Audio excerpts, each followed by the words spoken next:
Deep was in the emerald heart of the forest, where sunlight danced between the leaves and the wind sang a gentle song through the trees, lived a small fox named Finn. Finn was known throughout the forest for his soft, flame-red fur and his curious, golden eyes. But unlike the other animals, Finn was a little different. He was shy and easily frightened. Loud noises made him jump. Long shadows made him hide, and he was even scared of his own echo when it bounced between the rocks. He felt a little flutter of fear in his chest more often than he liked. Yet, even though his paws often trembled at the unknown, his heart was wonderfully kind and gentle. Finn was always the first one to help a baby bird that had fallen from its nest, or to share his favorite juicy berries with a hungry rabbit. His kindness was a quiet warmth that everyone in the forest felt.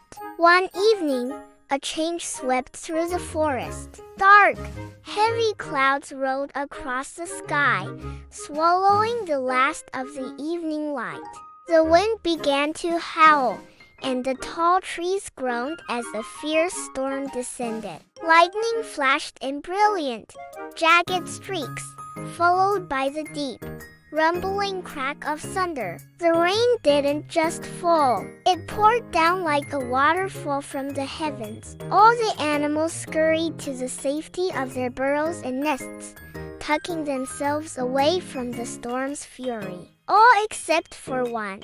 A young fawn, no older than a few seasons, was trapped on the far side of the river. The water was rising fast, and she was too scared to cross. From the entrance of his cozy den, Finn saw her. She was shivering, not just from the cold rain, but from fear, her soft cries lost in the roar of the storm. Finn's own heart pounded against his ribs.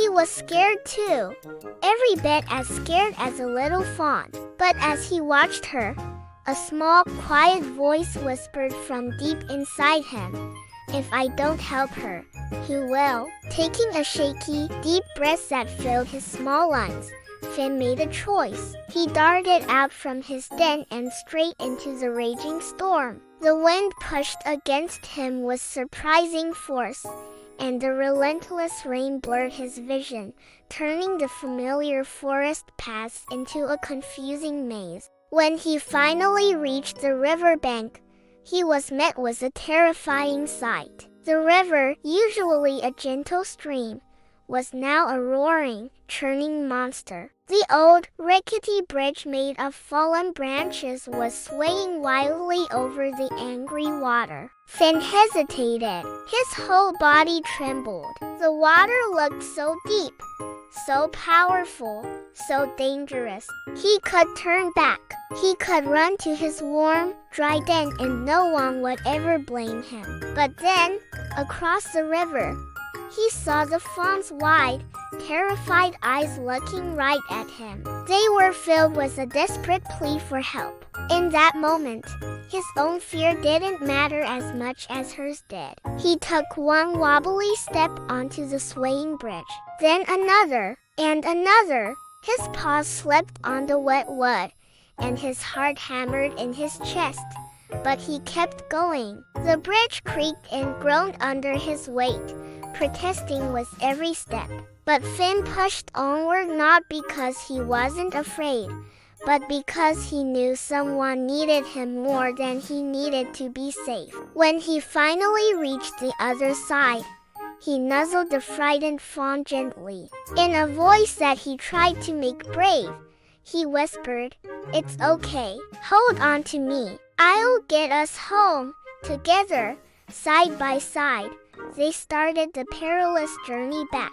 The bridge shook violently beneath them, and the wind tried to tear them apart. But Finn never stopped. He focused on one step, then the next, guiding the little fawn with a courage he never knew he had.